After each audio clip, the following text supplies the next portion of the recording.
Welcome, everyone, to another edition of Stepping Up to the Plate. So glad you could join us. I'm your host, Michael Vega, hoping that your summer's going well. Now that we're right at the beginning of it, Al, unbelievable. The heat's building up. Everyone's out grilling and chilling in their yards. And you know what? We are watching with, I just awe of these playoffs in the NHL and the NBA. The NBA Finals, the Stanley Cup Finals. I mean, they're captivated the nation's fancy, I think. And but before we do that, another thing that's captivated everyone's fancy here in Milton, congratulations to Coach Greg Lannon and the Milton High boys baseball team for unbelievable win in the semifinals this past week over St. Mary's. Al, they won 6-5 in 8 innings to qualify for the state championship, their return to the state championship, after they won it back-to-back in 2022 and 2023. And guess who they'll be facing, Al, in that game on Friday at Polar Park, 7 p.m. Friday, Polar Park, 7 p.m. They'll be facing none other than King Philip, the team that they beat those 2 previous times. So King Philip must be sitting there going, we hope the third time's the charm against these guys. But, this team is unbelievable team. They caught fire. Ran into Coach Greg Lannon at Steel and Rye the other day, right before their game against St. Mary's. He expressed every confidence that they could win that game because, as he pointed out, we had beaten them before, St. Mary's, at the very beginning of the season. So they wound up winning that game by a impressive outcome there, 6-5, and now they're on to the state championship. So congratulations to Coach Greg Lannon and the boys baseball team. And Al, not to be outdone and kind of flying under our radar, was the Milton High rugby team, Al, with Coach Joe Dolan, who's been there before, taking this team to the state championship. They will be playing today at Veterans Memorial in Quincy. So by the time the show airs, we will have a result.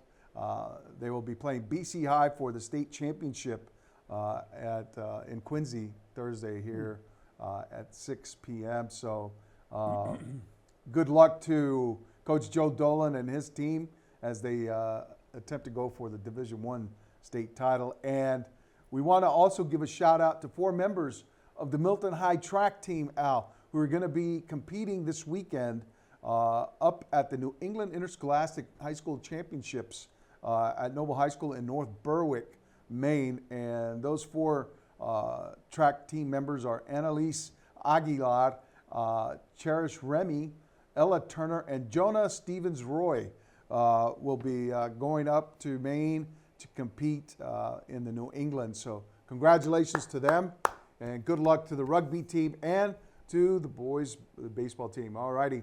So Al, unbelievable NBA Finals.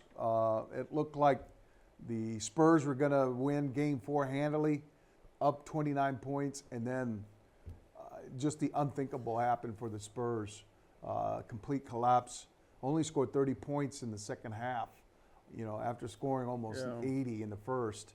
And unbelievable how the Knicks pull that out to go up 3-1 in the series. They go back to Game 5 at San Antonio on Saturday. Game 6, if necessary, back in New York.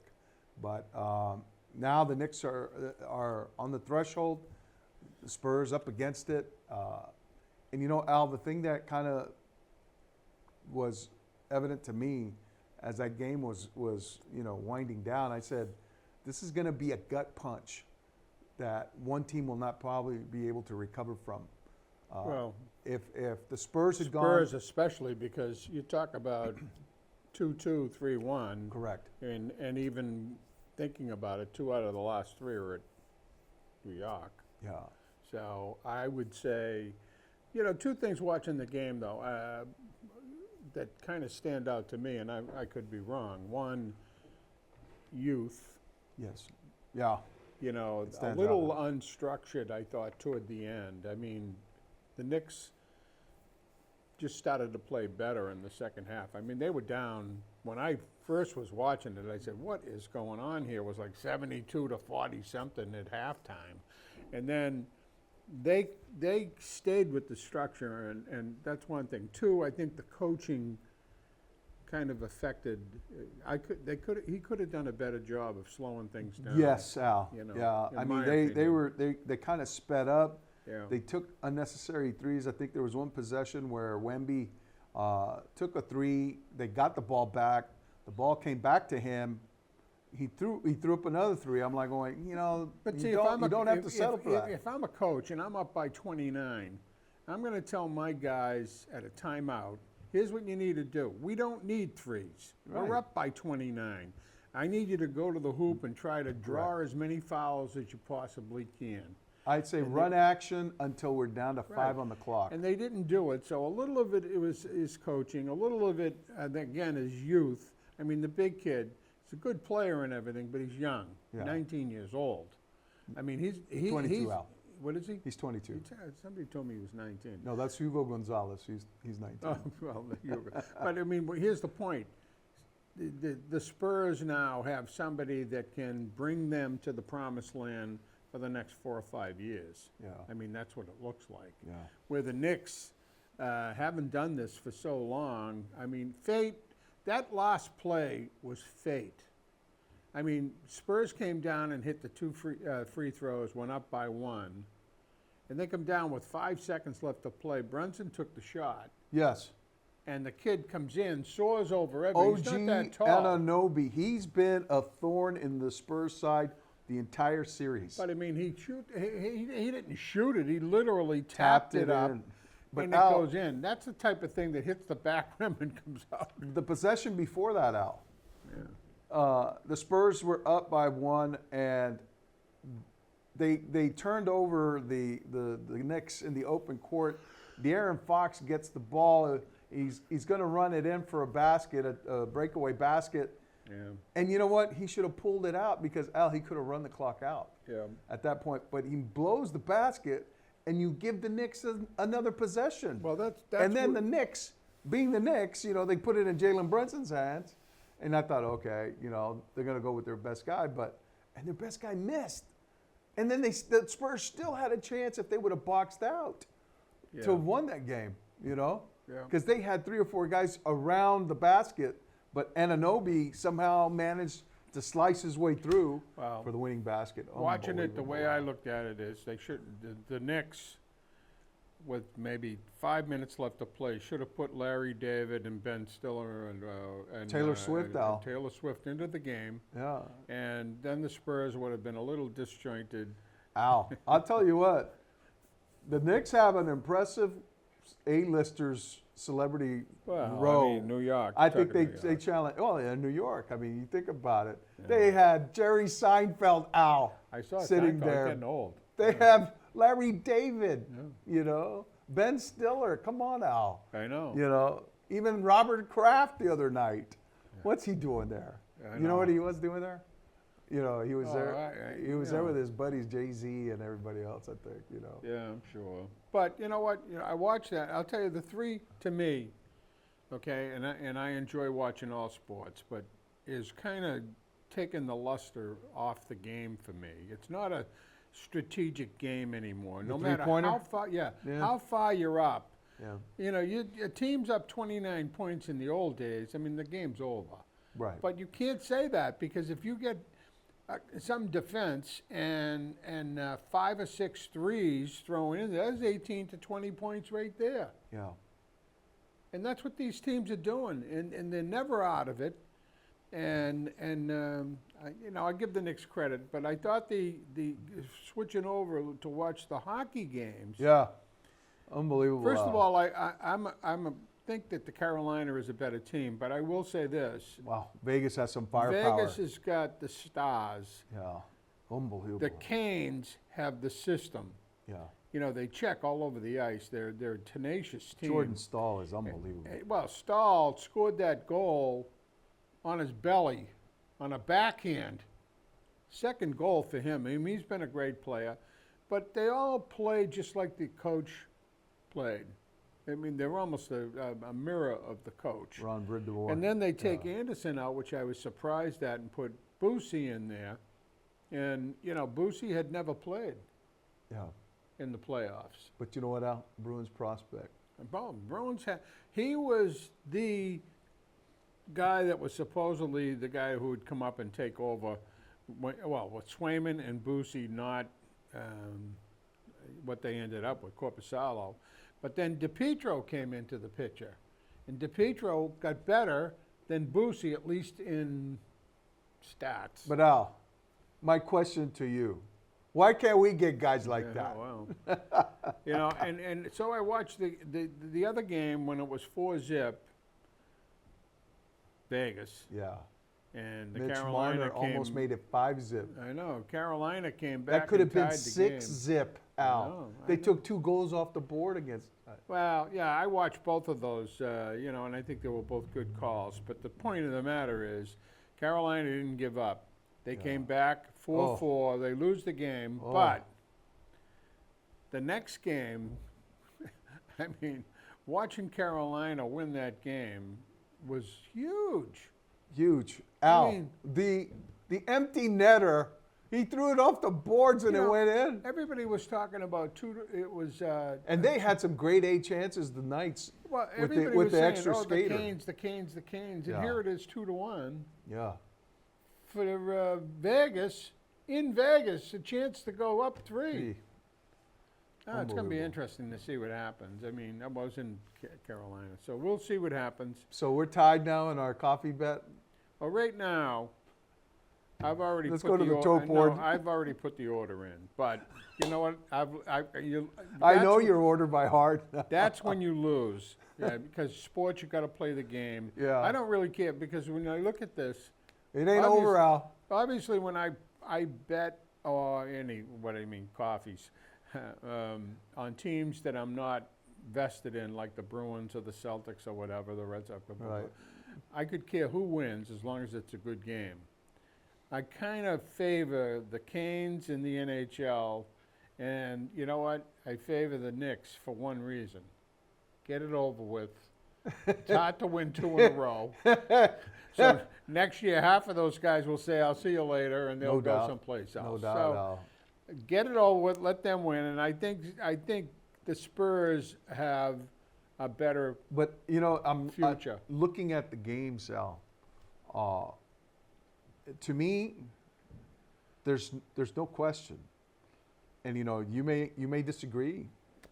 Everyone may disagree with me, but no question that the effort expended to win the Stanley Cup is exponentially greater than the effort required to win an NBA Finals. You know what? And, it's the hardest Al, it's the hardest thing. And you watch those guys, when it went into double overtime, Al, double overtime. I'm going to win. Oh, my God. Think about this. You're going to win 16 games. Boozy came in, and he had played a regulation game by that point. Yeah. It was unbelievable. And it's intense. I mean, the difference between, and I hate to say it, the intensity in the playoffs in the NHL, if you go see a game in October, not to put anything down on it, but guys are just getting their feet on the ice, so to speak. Yeah. It's not the same as watching a playoff game. Nope. I mean, the intensity is it's ratcheted up from the very beginning out. The intensity is there. Oh, and I give it up to the Knicks fans. Hey, they're unbelievable, and they're gonna be. Time. You watch, they're gonna get down to Texas in mass because they're gonna want to be there if their team wins the title down in Texas. And I give it up to them. I think the Spurs could win the game easily. I mean, I think they're both even in a lot of ways. I think the Knicks have experienced players, and the Spurs have youth. And the big kid, Wembanyama, we haven't even said his name yet. Victor Wembanyama, who has been just otherworldly for the Spurs. He's very effective. To me, he looks like he's walking all the time. Well, it's because of I know how the stride out. He makes a pivot and he turns towards the basket. He's covered the entire lane. I mean, when he had a little guy on him, when Jalen Brunson, the ball came right to him and he wheeled and dealed on the guy. Brunson's got ice though. In his veins. When it comes to the guy you want to shoot, it kind of reminds me of White. But you know what?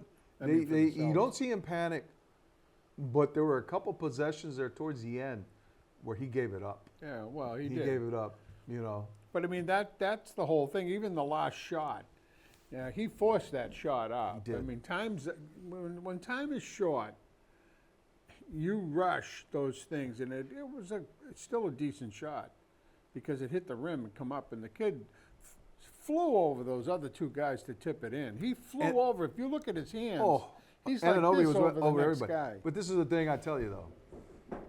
In that moment, De'Aaron Fox was trying to speed up the game when he should have just slowed it down. Yeah, that's, Take your foot off the accelerator, press the press the brake a little bit, you know. But unbelievable, Al. I think, though, that when you watch the last few minutes of a game like that, or the last few minutes of the hockey game in the NHL playoffs, it's always good to flip over to see Connor Wong at bat in the ninth inning when the Sox are down 7-0. I mean, that's exciting. Oh, Al, yesterday was, I think, their abject worst loss. They struck out 15 times. And the top 4 hitters struck out 11. Yeah, 11. So Drew Rasmussen, the starter for the Rays, wound up striking out a career-high 13 over 6 scoreless innings. He just befuddled, handcuffed the top 4 hitters in the lineup for the Red Sox. But what bothers me about they that... wound up going 0 for 11 against them. What bothers me about that is that you get guys like Abreu and Contreras contributing to that number, incidentally. But these guys are ball players. Everybody else, you just say, well, he struck out 4 times, so what? Who cares? Blah, blah, blah. But he struck out Jaron Duran. Oh, well. All right, Cedar Rafaela. All right, Wilyer Abreu. The top 3, on all 3 of their plate appearances, their first 3 plate appearances, they were strikeouts. If I was pitching and Rafael, Cedar Rafael's in the lineup and I don't strike him out twice, there's something wrong with me. You're going to sign your paycheck Well, back because over to the team? He's got a big swing. When he's hot, he's hot. Yeah. But when you want to strike him out, you can strike him out. Yeah. And Jared Duran is another streak hitter, incidentally. He totally is. But then Al, there you are in the 8th, and like they're mounting a rally. They're within 1. They get home on leadoff homer by Durbin. He who incidentally hit 2 in the game, right? Durbin, and then you had Cedar Rafaela with a 3-run homer that gets you within 1, 5-4. He went off site, from what I hear, and I think it was what's his name was talking about it. The guy on the Red Sox, the kid that does the in between innings. Jemai said that he went off site to take a kind of a batting hitting lessons. Huh. And he has been hitting lately. Really? You know, so he's making contact. What does that say about the Red Sox hitting instruction? Well, it says a lot about them. But a lot, from what I understand, though, and I think it was, again, Jemai who said this, is that's not unusual. Yeah. When somebody is struggling, they'll do anything to get back to or something. And Marcelo Meyer said the same thing. I did something in New York that told me I was doing something wrong, and I changed it. Yeah, he made a tweak. He made a tweak. Yeah. And he caught fire a little bit. You don't think guys do that. When you watch, and then I hate bringing it up because I know you don't like this, but Teddy didn't tweak anything. He stayed with the swing, even in slumps. But he perfected it. Yeah, but it wasn't so much a swing, Al.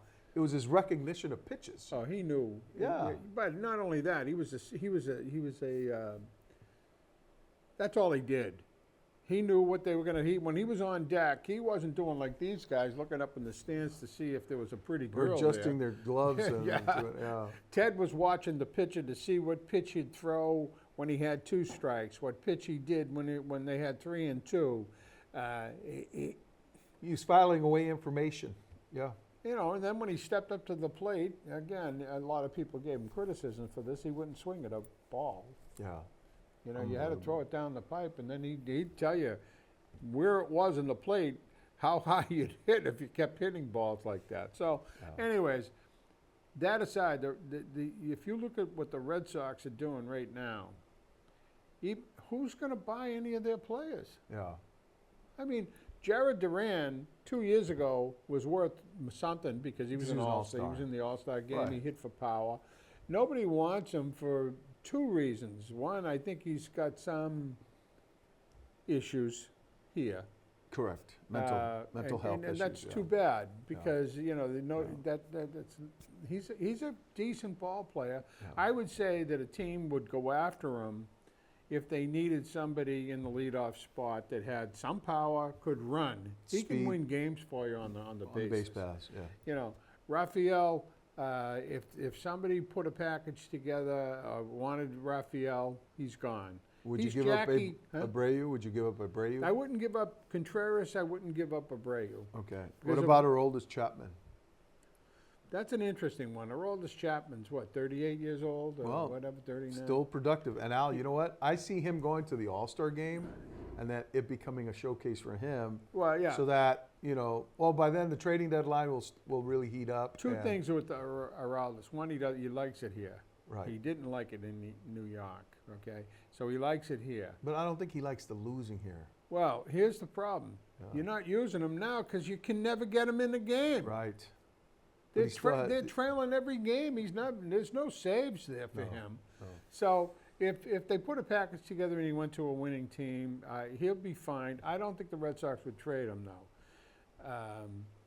All the rest of them, I mean, you want Sonny Gray, you can have him. You want Suarez, you can get him. You want Early, you can get him. Marcelo Mayer? Mayer, you can get him. The rest of the guys, you don't even know who they are. Yeah. Hey, whatever happened to Tristan Casas? Well, I keep hearing that, Is he gone the way of Bobby Dahlbeck? No, he's healthy, getting healthy. But you know what? How can he help this team right now? Where are you going to put him? Right. I mean, there's no place for him. Carlos Narvaez, could he be a trade chip at this point? Oh, yeah. I mean, there isn't anybody on the Red Sox that other than Contreras and maybe Abreu, that you'd say, let's build around those guys. Now, on the pitching, if Crochet was healthy, I would say 7 innings, you're coming out of the game. He's a guy I think you'd have to keep, and I don't believe in this 100-pitch thing, but he's a guy that I would say you're not going above that. Yeah. Because he never did it before. Yeah. I mean, he's a reliever before he came here. Well, you know what's going to serve as a nice distraction from all of that, Al? It's the World Cup, Al. It's on like Donkey Kong now. Today is the first day of the World Cup. And you know what? I'm sorry to say, Italia's not in it. All the cabbies that I ran into when I was in Italy, they were bemoaning the fact that Italy is not going to be here in America for the World Cup. They were all looking forward to. But you know who landed here in the French? Oh, the French are here. Brazilians. The Scottish, they arrived with their kilts. Did you hear what the Scotsman said? They had a problem on the plane. What was that? And the guy said to him, what They ran out of beer? He goes, yeah. He goes, oh, it's nothing but the engine. He said, they ran out of beer. I went, oh, my God. But and I suspect those guys are going to be marching about town, the Tartan they'll be marching Army. back anyways. The Scotland never wins anything. But now, it's too bad that the Italy wasn't there because then the North End would have been empty. Oh, that would have been the camp there, right? Well, it could have got a good seat at a restaurant. No, not even a chance. There'll be some watch parties, I tell you. You But it's exciting. I want to. There's so much been made about the exorbitant ticket prices and all this stuff. Yeah. But I mean, are you inclined, Al, to even want to go to just see it or go to a watch party or? See, what I would do. Are you going to go downtown and check it out? No, what I would do, I'd watch it. Yeah. On TV. All right. First of all. Will you order out some specialty grub? No. No. Okay. No. I would like. You're not going to, because I was thinking getting some haggis for Scotland. I watch Messi. Whenever I watch the game, I watch the good players to see what they're doing. Half the time they're not doing. Yeah. They don't do anything. They're just running up Well, and down. Al, no, you're ill-informed, Al. I am. I'm very because you know what? ill-informed. It's a beautiful game, Al. You got to see past all of that, and you know what it is. there's some beautiful tacticians out there. No, there And let me tell you, definitely is. those guys are fit. Probably as fit as hockey Yeah, players. there's no question And that those guys are athletes. I mean, they're running up and down. They never stop. Yeah. I have no. And you know, there's for one guy. God. I was watching with great interest this documentary about the U.S. national team and the construction of it and some of the backstory, and you know they bring him Mauricio Pochettino, this Argentine coach who's coached in the European leagues and English Premier League and whatnot, and you know he's got to go through, and everyone on the roster really is vying for a spot. Yeah. And there's this one kid, Diego Luna. I mean, I love this kid. You know, and this kid is unbelievable. In the world, Oh, incidentally. Al, he couldn't even make the team.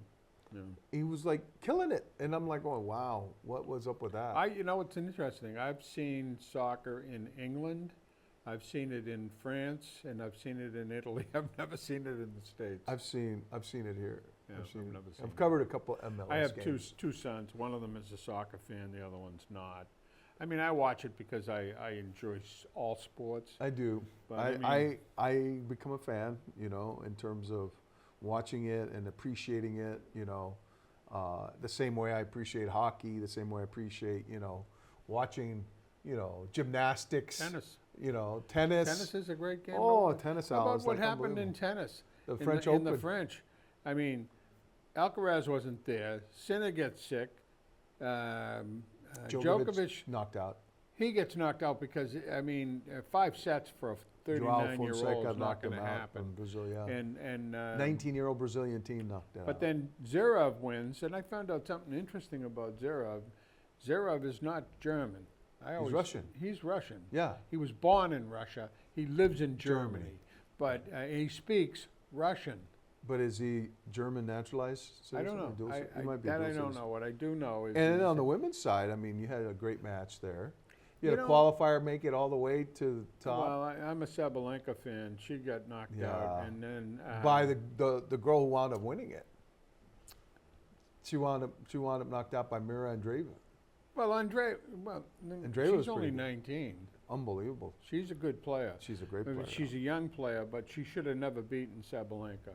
Yeah. Sabalenka occasionally gets into these situations where she looks like she's lost her rhythm or something, and she had real problems with her serve. But it's so big, her serve. It's in her head space, Al. You could tell she got into her Yeah, head, well, and, she said, and "I'm then she gonna started quit." to she started to like she started to devolve. But Anyways. at And any then rate, golf. We got golf.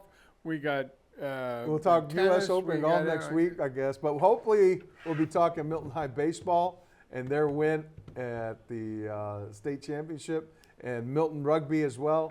And we want to wish all those athletes going up to Maine all the best.